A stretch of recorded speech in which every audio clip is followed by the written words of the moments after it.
Ternyata dia sibuk didik orang tapi anaknya tidak dididik. Jadi profesor atau abal-abal jadinya, kan begitu ya. Artinya jangan lupa bahwasanya apapun yang Anda perjuangkan, pertama dan utama adalah ku anfusakum, dirimu sendiri, wa ahlikum, dan keluargamu. Boleh berkibrah tapi jangan mengganggu urusan rumah tangga, urusan keluarga. Baik. Kemudian dia sudah punya pendidikan, ingin bekerja sesuai dengan ilmunya, sah. Akan tapi harus ada rambu-rambunya. Misalnya petunjuk orang tua. Petunjuk orang tua sebagai masukan yang baik. Tapi tetap adalah suaminya sebagai imamnya yang harus ditanya untuk memutuskannya. Tapi bukan karena tujuannya agar tidak direndahkan pada orang. Kenapa kok takut direndahkan? Itu khawatir dia bekerja hanya biar sombong saja. Nah, nggak boleh gitu. Kalau takut direndahkan nggak benar. Yang merendangi, mengangkat kita adalah Allah kok. Bahkan kalau belum menjadi contoh, saya belajar tinggi-tinggi untuk selamat diri saya sendiri. Bukan untuk digelari sebagai seorang dosen atau profesor, itu tidak. Maka saya utamakan keluargaku. Hebat malahan. Siapa yang merendahkan setelah itu? Nah ini, jadi tolong menjadi cerdas betul seorang wanita. Jadi boleh dia bekerja. Akan tapi ada suatu hal yang sangat penting, jangan dilupakan. Suaminya, anaknya. Jangan sampai dia terlena. Dia sibuk sampai kewajiban intinya menjadi tertinggalkan. Kalau bahasa Jawanya, buru uceng kelangan delep. Uceng itu ikan kecil. Ngejar ikan kecil, ikan gedenya ditinggal lebih gede lagi. Wah, semangat dia ngejar ikan kecil, ikan uceng. Kehilangan ikan yang lebih gede lagi. Jangan sampai Anda orang cerdas seperti itu. Maka cerdaslah yang sesungguhnya. Baik, kemudian oke, saya ingin mengamalkan ilmu. Bagus, bermanfaat. Dia mungkin seorang dokter. Seorang apa namanya? Bisa saja hari ini kan bisa praktek dokter, tidak jauh dengan suami, tidak jauh dengan anak, bisa saja.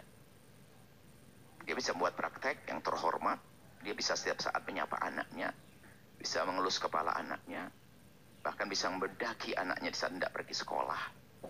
Jangan sampai menjadi seorang wanita karir yang Masya Allah, berangkat anaknya tidur, pulang anaknya sudah tidur.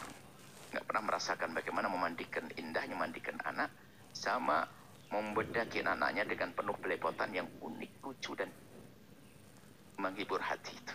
Ini tidak pernah ditemukan oleh wanita karir yang tidak cerdas.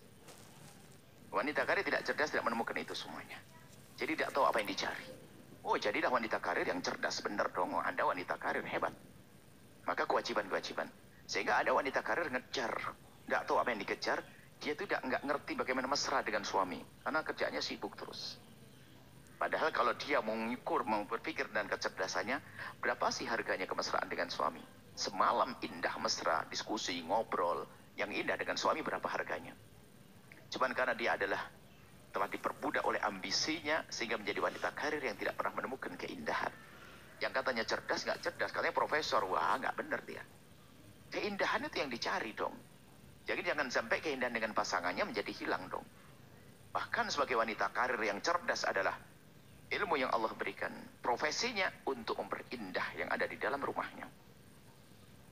Sehingga wanita karir boleh dengan 5 rambu-rambu yang sering kami sampaikan. Pertama adalah tentu dengan restu sang suami. Karena imamnya adalah suaminya. Minta restu tentunya dengan cara yang terhormat dong. Menyerahkan urusan kepada suami, bukan ngancam kepada suami, tolong abang, menurut abang bagaimana kira-kira? Terserah abang.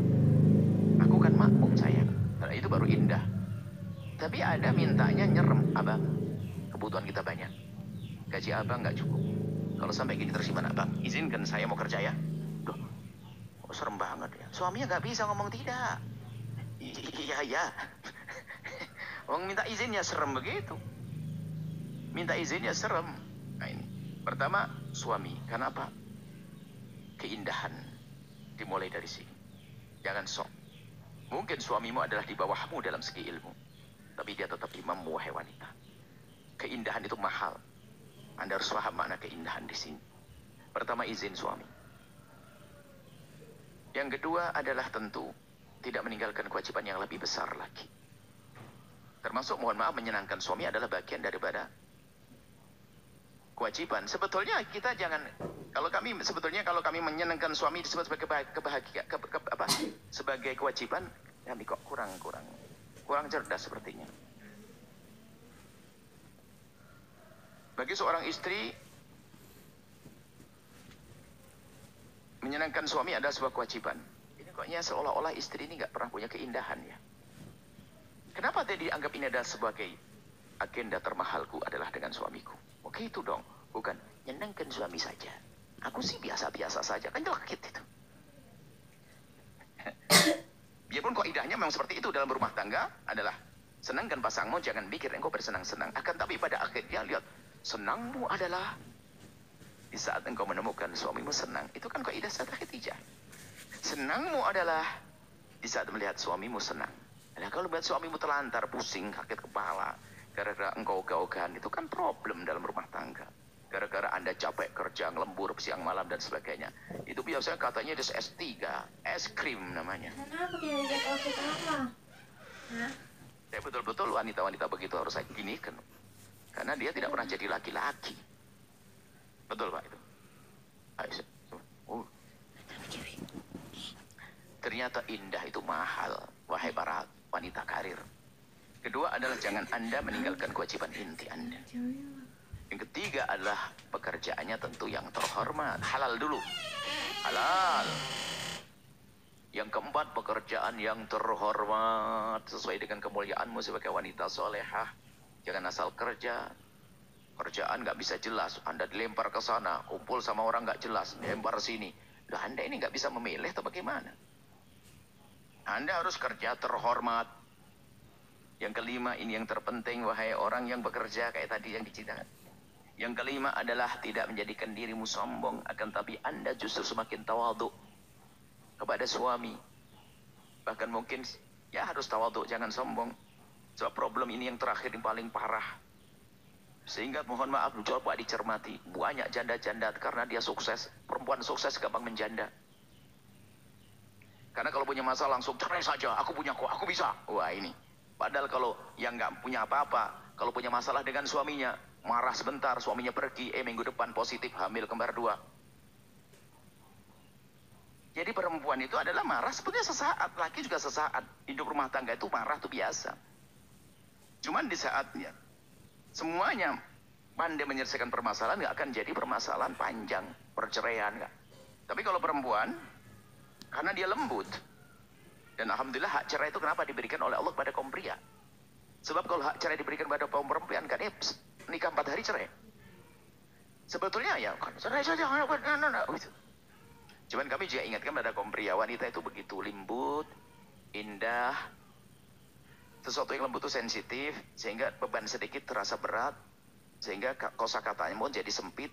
Dia dipikir mau cerai saja, aku. Nih. Padahal kalau ditanya bukan cerai maksudnya. Anda harus paham bahasanya wanita begitu. Kalimatnya mengajak cerai. Tapi sebetulnya maknanya adalah begini. Bang, berubah dong bang. Masa begini terus. Cuman mau ngomong panjang itu sudah nggak kuat. Cerai saja. Padahal di saat dia juga bingung kan. Karena memang sebetulnya juga tidak gampang cerai. Jadi himbauan kami adalah wanita karir di surga. Semakin tawadhu. Lihat kalau ada permasalahan hidup, siapa yang nggak punya permasalahan? Dicontohkan baginda Nabi punya masalah dengan Siti Aisyah. Dan terselesaikan. Sayyidina Umar punya masalah dengan istrinya. Semua punya masalah. Tapi terselesaikan. Kapan itu? Jika tidak ada kesombongan. Coba wanita sombong. Oh, cerai saja. Padahal marahnya sesaat. Melihat anak pun berubah sebetulnya. Karena dia punya uang, cerai. Dia bayar. Setelah itu nyesel. Tidak begitu ya. Jadi maka boleh Anda menjadi wanita karir, akan tapi justru karir Anda untuk menopang agar rumah tangga semakin indah, bukan menampakkan kesombongan. Di sisi lain tentu ada kaum pria, jika menemukan dirinya lemah ekonomi, memang ada orang bakatnya bangkrutan, tidak jual, pintar jualan, tapi tidak pernah dapat uang. Kan ada pandai jual, nggak dapat duit karena diutangin terus, sehingga banyak bangkrut. Ada model laki-laki begitu, artinya nggak bakat berbisnis. Kalau memang dirimu tidak bakat berbisnis, jadi apakah nggak berhasil? Lah kok istrimu yang mencukupi, maka penghargaan harus ada dong. Penghargaan kepada istri dimulai dari kata maaf, kemudian pengabdian, juga pelayanan anak-anak. Jadi harus cerdas dong. Jangan sudah ongkang-ongkang setiap akhir bulan, mana duitnya? Oh ini betul-betul. Ada seorang laki-laki begitu, sudah nggak cari nafkah, istri yang pegawai negeri, akhir bulan suaminya sudah nongkrong, mana sudah gajian belum? Masya Allah, sapi pun tidak begitu Pak. Saya tidak pernah lihat sapi itu pernah minta duit kepada sapi betinanya. Ini laki-laki nggak kayak sapi aja nggak begitu, masa kalah sama sapi? Masa tak sapi-sapi kan kenapa apa? Minta maaf itu penting. Kalau memang Anda nggak bisa cari nafkah, jangan akhlak jelek begitu. Dan Anda harus pendidikan keras begini cambuk kan. Ada laki-laki Masya Allah sampai istrinya tuh nangis, Bu ya, iya saya itu punya uang, punya gaji, tapi nggak jadi apa-apa. Suami saya nggak kerja ini, harus sudah langsung semua gaji saya diambil sama dia. Saya kan ya gimana? Ya nggak benar begitu, ya nggak beradab dong. Indahnya cukup jadi suami istri jadi indah semuanya. Wanita karirnya cerdas, berakhlak, penuh cinta, suaminya punya adab, biarpun suaminya fakir, indah tetap. Ya. Ataupun suaminya juga sudah punya uang yang cukup, ternyata istri masih pengen kerja, jadikan kerjamu itu bukan ambisi.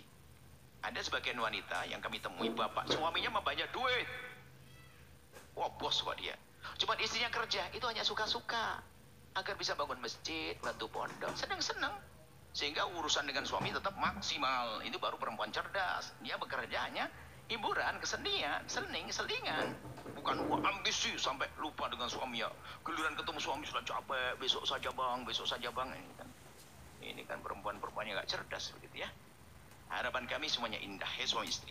Ini wanita karir harus panjang lebar. Sebab karir pun tidak harus berhasil ya. Mungkin Anda bekerja, istri bekerja, suami bekerja, istri bekerja, suami bekerja. Jangan sampai pekerjaan Anda ini menjadikan Anda tidak indah di dalam keluarga, di dalam rumah tangga. Ini saja. Wallahu a'lam bishawab.